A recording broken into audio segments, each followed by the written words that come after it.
Making the simple complicated is commonplace. Making the complicated simple, awesomely simple, that's creativity. That's Charles Mingus, the jazz musician.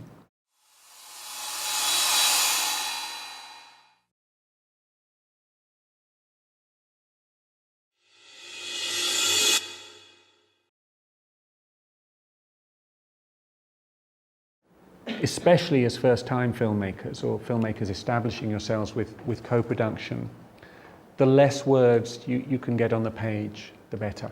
The more economical you are in your writing, the more cinematic it will be.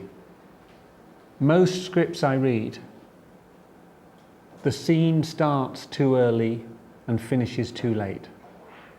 What you want to try and do is come into the scene as late as you possibly can and leave it as soon as you possibly can, because that's about pace.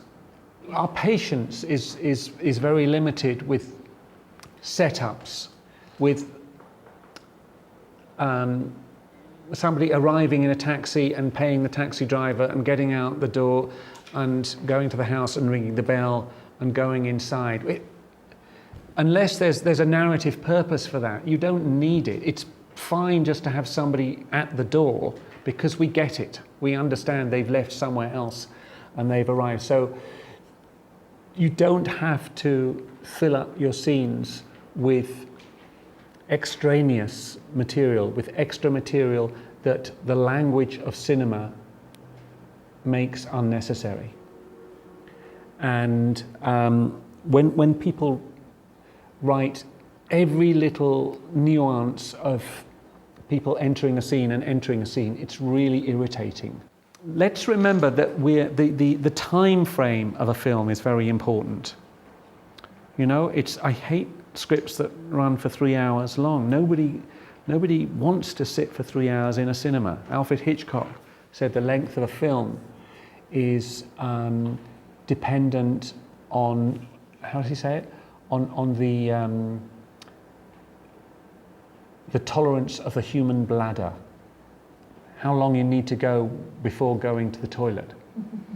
Hitchcock's view was that films can't be more than like 100 minutes long. And there is a tendency amongst screenwriters, when there are problems, to just put more and more plot into it. And well, it's not quite working, but just give it more things to do.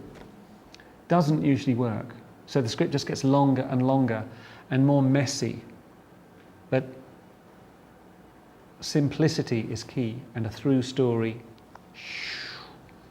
that has a satisfactory ending that resolves the problem that was set up at the beginning.